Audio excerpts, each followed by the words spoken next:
नमस्कार, sports fan कार्यक्रम में आपका स्वागत है। मैं हूं हिमांशु कांडपाल और 15 मिनट के इस कार्यक्रम में हमारी कोशिश की हम आपको बताएं कि खेलों की दुनिया में क्या कुछ गतिविधियां चल रही हैं और इन तमाम गतिविधियों पर हम चर्चा करते हैं स्टूडियो में मौजूद अपने एक्सपर्ट के साथ। तो श्रोताओं, आज हमने आमंत्रित किया है वरिष्ठ खेल पत्रकार राकेश थपलियाल को। राकेश, नमस्कार, स्टूडियो में आपका स्वागत है। नमस्कार, धन्यवाद। राकेश, इससे पहले कि विभिन्न खेल खबरों पर आपसे चर्चा शुरू करें, आइए नजर डालते हैं आज की हेडलाइंस पर। ओडिशा में हॉकी विश्व कप में इस समय क्रॉसओवर मैच में भारत और न्यूजीलैंड के बीच मैच जारी। स्पेन ने मलेशिया को पेनल्टी शूटआउट में हराकर क्वार्टर फाइनल में जगह बनाई।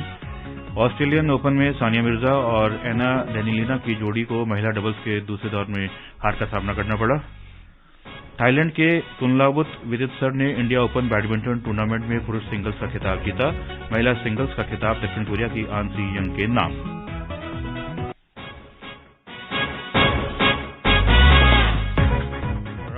बात करते हैं हॉकी की। सबसे पहले ओडिशा में हॉकी विश्व कप में इस समय क्रॉसओवर मैच में भारत का मुकाबला न्यूजीलैंड से हो रहा है और ताजा समाचार ये है कि दोनों टीमें 3-3 की बराबरी पर हैं और जब तीसरा क्वार्टर खेला जा रहा था, इस समय तो अभी चौथा क्वार्टर शुरू हो चुका है और चौथे क्वार्टर के 4 मिनट का खेल भी पूरा हो चुका है और अभी न्यूजीलैंड ने बराबरी हासिल करी है गोल करके और 3-3 से दोनों टीमें बराबरी हैं। और जब हम स्टूडियो की तरफ चल रहे थे और उससे पहले तीसरे क्वार्टर में भारत एक समय 3-1 से आगे हो गया था और उसके बाद लगातार 2 गोल किए हैं न्यूजीलैंड की तरफ से। 43वें मिनट में पेनल्टी कॉर्नर को गोल में बदलकर रसेल केन ने बढ़त जो है भारत की कम की थी और उसके ठीक 6 मिनट के बाद फिंडले सीम ने पेनल्टी कॉर्नर को गोल में बदला है और बराबरी का गोल था ये। भारत के लिए सबसे पहला गोल ललित कुमार उपाध्याय ने किया था। 17वें मिनट में गोल हुआ था, फील्ड गोल था और उसके बाद 24वें मिनट में सुखजीत सिंह ने पेनल्टी कॉर्नर को तब्दील किया, भारत को 2-0 से आगे किया। ठीक 4 मिनट के बाद सैम लेन ने फील्ड गोल किया और 2-1 कर दिया स्कोर। 40वें मिनट में वरुण कुमार ने गोल करके 3-1 की बढ़त दिला दी भारत की टीम को और उसके बाद लगातार 2 गोल किए, लगातार 2 पेनल्टी कॉर्नर को तब्दील किया न्यूजीलैंड के खिलाड़ियों ने और फिलहाल अभी जो स्कोर है वो 3-3 का है। और इस समय ऐसे लगा था 3-1 की बढ़त के बाद कि लगता है भारत आसानी से मुकाबला जीत लेगा, लेकिन फिर वही कहानी कि अंतिम क्षणों तक आते आते जो इनकी टीम है वो थोड़ा सा कम हो जाती है और प्रतिद्वंदी हावी हो जाते हैं। और न्यूजीलैंड एक ऐसी टीम है जिसने विश्व स्तर पर जो भी कोई भी मैच हुए हैं भारत को हमेशा परेशान किया है। नहीं, बिल्कुल आपने ठीक कहा। जैसे देखिए, आप पहले हाफ तक हम 2-0 से आगे थे, लग रहा था कि बड़े आसानी से भारत ये मुकाबला जीत सकता है, अच्छी पोजीशन थी।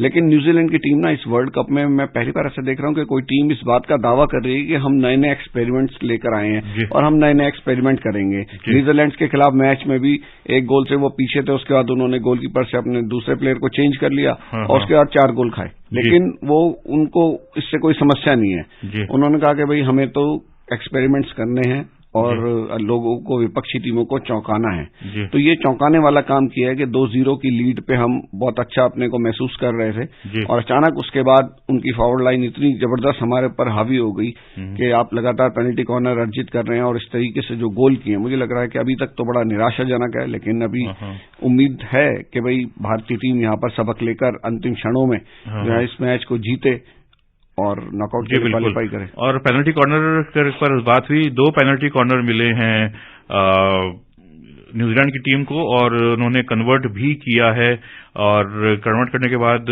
दोनों 100% उनका रिकॉर्ड है। और भारत की अगर हम बात करें तो भारत को 9 पेनल्टी कॉर्नर मिल चुके हैं, सिर्फ 1 गोल किया है इन्होंने। हाँ, भारत का तो देखिए पेनल्टी कॉर्नर तो इसमें बड़ी समस्या रही है इस पूरे वर्ल्ड कप के अंदर, इस बात के ऊपर आ रहा है क्योंकि मेरी भी कुछ चर्चा हो रही थी लोगों से, तो हॉकी के एक्सपर्ट्स का ये कहना है कि आपका हरमनप्रीत को आपने कप्तान बनाया जो आपके तगड़े ड्रैग फ्लिकर है। अब ये एक समस्या आती है कि उनको आप पूरे समय मैच में आपको कप्तान है क्योंकि तो एक खिला के भी रखना है, उसमें कहीं ना कहीं आदमी की अपनी एनर्जी भी कम होती है और जो दूसरे आपने वरुण को रखा है साथ में कि वो करेंगे तो वो भी उसकी बराबरी के नहीं हो पा रहे हैं। अगर जो क्वालिटी हरमनप्रीत की है वो हमारे जो दूसरे पेनल्टी कॉर्नर लेने वाले लोग हैं उनके अंदर वो ताकत नजर नहीं आती है और अगर आप ग्राउंड शॉट्स मारते हैं तो उसको आसानी से रोक लेते हैं यहाँ पर। तो ये जो हमारी पेनल्टी कॉर्नर की कमी है और मुझे लगता है कि ये हमारी आज की नहीं बरसों पुरानी कमी है और इसको हमें दूर करने का देखिए एक ही तरीका है कि बहुत जबरदस्त आपको प्रैक्टिस चाहिए। जी बिल्कुल। और 9 पेनल्टी कॉर्नर, उसमें से 2 भारत ने कन्वर्ट किए और 2 पेनल्टी कॉर्नर अर्जित किए न्यूजीलैंड ने, उन्होंने दोनों के दोनों कन्वर्ट किए। इससे पहले एक और क्रॉस ओवर मैच हुआ था जिसमें मलेशिया ने पेनल्टी शूटआउट में मलेशिया को हार का सामना करना पड़ा और स्पेन ने मलेशिया को हराया 4-3 से और निर्धारित समय तक दोनों टीमें 2-2 गोल की बराबरी पर थी। तो कुल मिलाकर स्पेन की टीम पहुंच चुकी है क्वार्टर फाइनल में। यहां उसका मुकाबला होगा ऑस्ट्रेलिया की टीम से। जी बिल्कुल, देखिए उन्होंने तो अपना क्लियर कर दिया, अच्छी बात है। और बल्कि क्रॉसओवर मैच की मैं आपको एक खासियत बताऊं कि जितनी टीमें खेल रही हैं उनको एक भरोसा इस बात का भी था कि भाई जो बेल्जियम की टीम है, ऑस्ट्रेलिया की टीम जो फाइनल खेले थे वो क्रॉसओवर मैच के जरिए ही पिछली बार आए थे। तो इसमें भी पूरी उम्मीद है जो टीमें डायरेक्ट क्वार्टर फाइनल में पहुंच गई, उनके अलावा इन टीमों को भी यही उम्मीद थी कि भाई अगर हम यहाँ पर जीतते हैं तो हम आगे चैंपियन भी बन सकते हैं, फाइनल खेल सकते हैं। तो ये उम्मीदें भारत के साथ भी हैं और जब तक मैच नहीं खत्म हो जाता हमें उम्मीद थोड़ी सी रखनी चाहिए और उम्मीद करते हैं कि भारतीय टीम भी यहाँ पर जीते और अच्छा करे। जी बिल्कुल। और अब 5 मिनट का खेल बचा हुआ है और स्कोर अभी भी 3-3 की बराबरी पर है।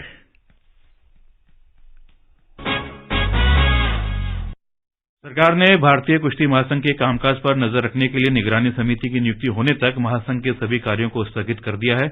इनमें रैंकिंग प्रतिस्पर्धा को स्थगित किया जाना और प्रतिभागियों के लिए गए प्रवेश शुल्क की वापसी शामिल है। सरकार महासंघ के सहायक सचिव विनोद तोमर को पहले ही निलंबित कर चुकी है। निगरानी समिति महासंघ की कार्यकारी समिति पर लगाए गए आरोपों की जांच करेगी और महासंघ का कुशल प्रबंधन सुनिश्चित करेगी। इस बारे में खेल मंत्री अनुराग सिंह ठाकुर ने क्या कहा, आइए सुनते हैं।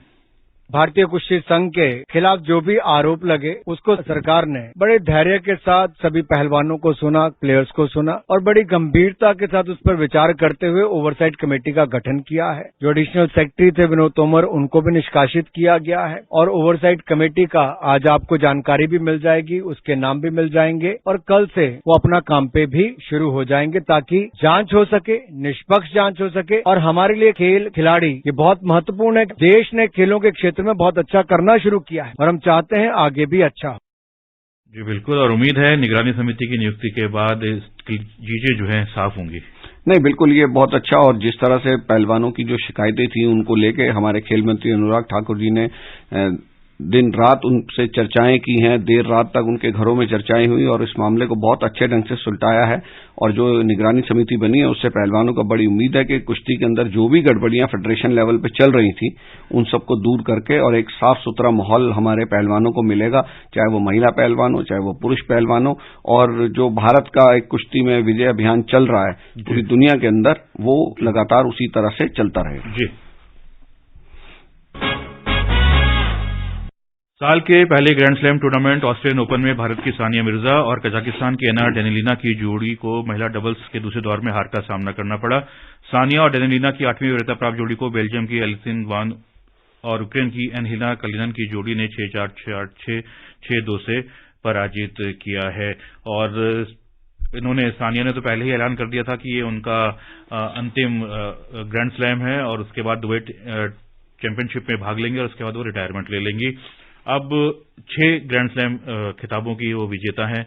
7वां ग्रैंड स्लैम की जो संभावना है अब वो बिल्कुल धीरे धीरे कम होती जा रही है। नहीं बिल्कुल, आपने ठीक कहा। और मुझे लगता है कि जैसे साल का पहला ग्रैंड स्लैम होता है, इसमें सभी खिलाड़ी बहुत बेहतरीन प्रदर्शन करते हैं, पूरी फिटनेस के साथ, पूरी ताकत के साथ इस टूर्नामेंट में उतरते हैं। और उसमें अगर आप अच्छा प्रदर्शन करते हैं तो निश्चित रूप से आपको खुशी होती है। और खासतौर पर जब वो आप ये मान के चलें कि भाई आपका आखिरी है, तो आखिरी में आदमी अपना सर्वश्रेष्ठ प्रदर्शन करना चाहते हैं। जी बिल्कुल। और उनके पास अभी भी मौका है मिक्स डबल्स में। जोड़ीदार हैं उनके रोहन बोपन्ना, पहला मैच जीत चुके हैं और कल दूसरे दौर में रोहन बोपन्ना और सानिया मिर्जा की जोड़ी कोर्ट पर उतरेगी। और मेंस डबल्स में भी जीवन नेदुचेजियन और श्रीराम बालाजी की जोड़ी ये हार गई है दूसरे दौर में। कल उन्होंने उलटफेर में 5वीं वरीयता प्राप्त जोड़ी को पराजित किया था। सिंगल्स, महिला सिंगल्स और पुरुष सिंगल्स में क्या कुछ हुआ, आइए सुनते हैं ये रिपोर्ट। महिला सिंगल्स में विश्व की नंबर 1 महिला टेनिस खिलाड़ी पोलैंड की एगा स्वितेक टूर्नामेंट से बाहर हो गई हैं। चौथे दौर में 22वीं वरीयता प्राप्त विंबलडन चैंपियन रूस की एलिना रायबेकिना ने 3 बार की ग्रैंड स्लैम विजेता स्वितेक को 6-4, 6-4 से हराकर क्वार्टर फाइनल में जगह बनाई। अमेरिका की कोको गॉफ भी प्रतियोगिता से बाहर हो गई हैं। लतविया की येलेना ओस्तापेंको ने कोको गॉफ को हराकर अंतिम 8 में प्रवेश किया। क्वार्टर फाइनल में ओस्तापेंको का सामना रायबेकिना से होगा। अमेरिका की जेसिका पेगुला भी क्वार्टर फाइनल में पहुंचने में सफल असफल रहीं। पुरुष सिंगल्स में रूस के कैरेन खचानोव और अमेरिका के सेबेस्टियन कोर्डा क्वार्टर फाइनल में पहुंच गए हैं। चौथे दौर में खचानोव ने आसानी से जापान के योशिहितो निशिओका को 6-0, 6-0, 7-6 से हराया। कोर्डा ने 10वीं वरीयता प्राप्त पोलैंड के हर्बर्ट हरकाज को 3-6, 6-3, 6-2, 1-6, 7-6 से हराकर पहली बार किसी ग्रैंड स्लैम प्रतियोगिता की क्वार्टर फाइनल में जगह बनाई। कोर्डा क्वार्टर फाइनल में कैरेन खचानोव से खेलेंगे। ग्रीस के स्टेफानोस सिसिपास भी अंतिम 8 में पहुंच गए हैं। Mukesh Kumar, sports can. Singles में बात करें, चाहे महिला सिंगल्स हो पुरुष सिंगल्स हैं, बड़े खिलाड़ी बाहर हो रहे हैं। राफेल नडाल बाहर हो चुके हैं। कल ब्रिटेन के एंडी मरे को हार का सामना करना पड़ा था। और महिला सिंगल्स में जो दुनिया की नंबर 1 खिलाड़ी है इगा स्वितेक पोलैंड की, वो भी बाहर हो गई हैं। 3-3 ग्रैंड स्लैम विजेता हैं। नहीं, देखिए, ये इसे मैं टेनिस के लिए एक अच्छी बात मानता हूं कि आपके साल के पहले ग्रैंड स्लैम में आपको कुछ नए खिलाड़ी चौंकाने वाले परिणाम देते हैं, बेहतरीन प्रदर्शन करते हैं, अपने से बेहतर खिलाड़ियों को हराते हैं और आगे बढ़ रहे हैं टूर्नामेंट के अंदर। तो वो मुझे लगता है कि अंतर्राष्ट्रीय टेनिस के लिए एक अच्छी खबर मानी जाती है। और अभी भी यहाँ पर नोवाक जोकोविच मौजूद हैं, जो कि अगर यहाँ चैंपियन बनते हैं तो 10वां खिताब उनका होगा ऑस्ट्रेलियन ओपन का, और उसके बाद वो वर्ल्ड के नंबर 1 भी बन सकते हैं। और वर्ल्ड नंबर 1 बनने के लिए सिटसिपास जो है ग्रीस के, उनके ऊपर उनकी साथ दोनों का चल रहा है कि कौन जो भी जीतेगा इनमें से वो नंबर 1 बन सकता है, साथ साथ खिताब भी जीतेगा। तो मुझे लगता है एक अच्छी चीज इंटरनेशनल टेनिस के लिए। अब बात क्रिकेट की, महिला क्रिकेट की बात करेंगे। दक्षिण अफ्रीका में महिला अंडर 19 T20 क्रिकेट विश्व कप में भारतीय महिला टीम ने श्रीलंका को 7 विकेट से हरा दिया है। भारत ने टॉस जीतकर श्रीलंका को बल्लेबाजी के लिए आमंत्रित किया। श्रीलंका की टीम 20 ओवर में 9 विकेट पर 59 रन ही बना सकी। और अगर बात करें भारतीय टीम, तो जवाब में महिला टीम ने 7 ओवर और 2 गेंद में 60 रन बनाकर मैच में जीत हासिल की। भारत की ओर से सुमैया तिवारी ने सबसे अधिक 28 रन बनाए और अंत तक आउट नहीं हुई। इससे पहले कल ऑस्ट्रेलिया ने भारत को 60 विकेट से पराजित किया था। उधर दक्षिण अफ्रीका में 3 देशों की महिला T20 क्रिकेट श्रृंखला में कल भारत का मुकाबला वेस्टइंडीज से होगा। भारत ने बृहस्पतिवार को पहले मैच में मेजबान दक्षिण अफ्रीका पर 27 रन से जीत दर्ज की थी। पेश है एक रिपोर्ट। सीनियर खिलाड़ियों की वापसी की पूरी संभावना को देखते हुए भारत वेस्टइंडीज के खिलाफ जीत के प्रबल दावेदार के रूप में शुरुआत करेगा। कप्तान हरमनप्रीत कौर सहित चोटी की खिलाड़ियों के अस्वस्थ होने के कारण दक्षिण अफ्रीका के साथ पहले मैच में टीम में शामिल नहीं हो सकी थी। इसके बावजूद भारत ने पहले मैच में दक्षिण अफ्रीका को हराकर अपने अभियान की शानदार शुरुआत की थी। कार्यवाहक कप्तान स्मृति मंधाना से अंतर्राष्ट्रीय कैप हासिल करने वाली अमनजोत कौर ने अपने पहले ही मैच में बेहतरीन प्रदर्शन किया। वेस्टइंडीज के खिलाफ मैच में सीनियर खिलाड़ियों की वापसी होने पर भी निगाहें अमनजोत पर ही टिकी रहेंगी। भारत इस मैच में जीत दर्ज करके टूर्नामेंट में अपनी स्थिति मजबूत करना चाहेगा। जहां तक वेस्टइंडीज का सवाल है, तो अगर उसे भारत के सामने चुनौती पेश करनी है तो उसे खेल के सभी विभागों में अच्छा प्रदर्शन करना होगा। जागृति शर्मा, स्पोर्ट्स स्कैन। बिल्कुल, और खास बात यह है कि सीनियर खिलाड़ी नहीं थी पहले मैच में, और कुछ खिलाड़ी जो हैं अंडर 19 20 वर्ल्ड कप में खेल रही हैं। और बहरहाल ये सीरीज का सिग्निफिकेंस सिर्फ इतना है कि इस सीरीज के समाप्ति के बाद एक ठीक महिला T20 विश्व कप शुरू हो जाएगा।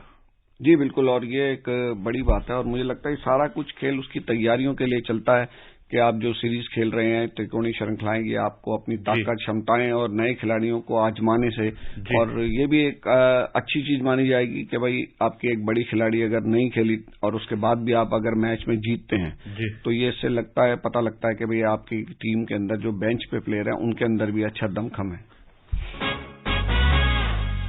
बैडमिंटन की इंडिया ओपन बैडमिंटन नई दिल्ली में खेला गया। थाईलैंड के कुनलावुत वितितसर ने इंडिया ओपन बैडमिंटन में पुरुष सिंगल्स का खिताब जीता। उन्होंने फाइनल में शीर्ष वरीयता प्राप्त डेनवर के विक्टर एक्सेल्सन को 22-20, 10-21, 21-12 से पराजित किया। महिला सिंगल्स का खिताब दक्षिण कोरिया की आंसी यंग ने जीता। उन्होंने फाइनल में जापान की अकाने यामागुची को 15-21, 21-16, 21-12 से पराजित किया। भारत में ये सबसे बड़ा टूर्नामेंट होता है बैडमिंटन का, दिल्ली में हो रहा था, और सिर्फ मैच जो स्टेडियम में खचाखच जरूर भरा हुआ था, लेकिन निराशा सिर्फ ये थी कि भारतीय खिलाड़ी नहीं थे इसमें। बिल्कुल बड़ी निराशा की बात रही है कि 2008 के बाद पहली बार हुआ है कि भारतीय खिलाड़ी क्वार्टर फाइनल से पहले ही सब बाहर हो गए। ये बिल्कुल समय नहीं है इस पर और दूसरी खेल खबरों पर अपने मेहमान के साथ चर्चा करने के लिए। श्रोताओं, आज हमने वरिष्ठ खेल पत्रकार राकेश थपलियाल को आमंत्रित किया था। राकेश, आपने समय निकाला, स्टूडियो में आए, हमसे बातचीत की, इसके लिए आपका बहुत बहुत धन्यवाद। शुक्रिया। बहरहाल मुझे यानी कि हिमांशु कांडपाल और स्पोर्ट्स कैन की पूरी टीम को दीजिए अनुमति। नमस्कार।